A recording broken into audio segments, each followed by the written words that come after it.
விஜயனுடைய வளர்ச்சிக்கு பிடி செல்வகுமார்லாம் காரணம் இல்லை. பிடி செல்வகுமார் இடத்துல வேறொரு எக்ஸ் இருந்திருந்தாலும், புரியுதா இல்லையா, அவர் இன்னைக்கு இந்த இடத்துக்கு வந்திருப்பார். அவரால் விஜய்க்கு எந்த நன்மையுமே கிடையாது. புரியுதா இல்லையா? என்னன்னா இப்போ உங்களுக்கு தெரியும், ஒரு பத்திரிகையாளர் ஒரு ஆர்டிஸ்டை இது பண்ணும் போது, பேட்டி எடுக்கணும்னு நினைக்கும் போது, சில பேர் என்ன பண்ண, நான்லாம் எந்த காலத்துலையும் பிஆர்ஓ டிபெண்ட் பண்ணவே மாட்டேன். நான் டைரெக்டாக அவங்களோட தான் பேசுவேன். சில பேர் புது ஆட்கள் என்ன பண்ணுவாங்க, அந்த பிஆர்ஓ கிட்ட கான்டாக்ட் பண்ணி அவரை இன்டர்வியூ எடுக்கணும் சார் அப்படின்னு அந்த ரூட்ல வருவாங்க. அவ்வளவுதான். நீங்க யோசிச்சு பாருங்க, அவர் இல்லைன்னா இன்னொருத்தர் இருப்பார். நீ பிடி செல்வகுமார் போயிட்டாரு, அதனால என்ன விஜய் சரிஞ்சிட்டாரு, அந்த இடத்துல ரியாஸ் இருக்காரு.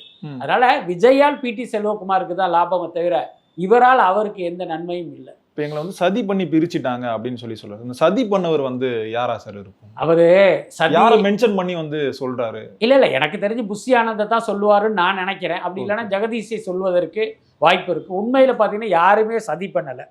நீங்கள் விஜய்க்கு செய்த துரோகத்தை அவர் சரியான நேரத்துல கண்டுபிடிச்சிட்டாரு. அதுதான் முக்கியமான விஷயம். என்ன அதெல்லாம பாத்தீங்கன்னா இன்கம் டாக்ஸ்ல போய் விஜய்க்கு எதிராக ஒரு ஸ்டேட்மெண்ட்டை கொடுத்துட்டாரு.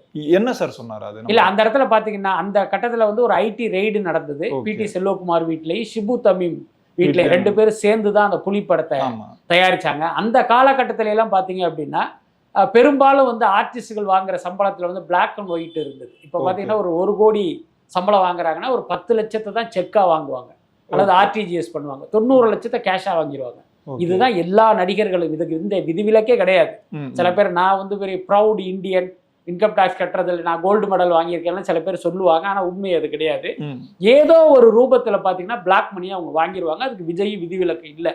ஸோ அந்த மாதிரி காலகட்டத்தில் இப்ப உதாரணத்துக்கு சொல்றேனே, இப்ப புலி படத்துக்கு ஒரு 5 கோடி ரூபா ஒயிட்ல வாங்கியிருக்காரு, ஒரு 20 கோடி ரூபா பிளாக்ல வாங்கியிருக்கிறதா வச்சுக்கோங்க. இப்ப விஜயை பொறுத்த வரைக்கும் அக்கௌண்ட்ல என்ன பண்ணிருப்பாரு, நான் புலி படத்துல 5 கோடி ரூபா சம்பளம் வாங்கினேன்னு எழுதியிருப்பாரு. பிடி செல்வகுமார் என்ன பண்ணிருப்பாருன்னா, அப்ப விஜய்க்கு நான் 25 கோடி கொடுத்தேன்னு அவர் அதுல எழுதியிருப்பாரு. புரியுதா இல்லையா? ஸோ இந்த மாதிரியான ஒரு கான்ட்ரடிக்ஷன்ல அது ஒரு பெரிய சிக்கலை ஏற்படுத்தும். அது மட்டும் இல்லாம அவர் நிறைய தவறான விஷயங்களை எல்லாம் இன்கம் டாக்ஸ்க்கு சொல்லி அது விஜய்க்கே ஒரு பெரிய சிக்கலாச்சு.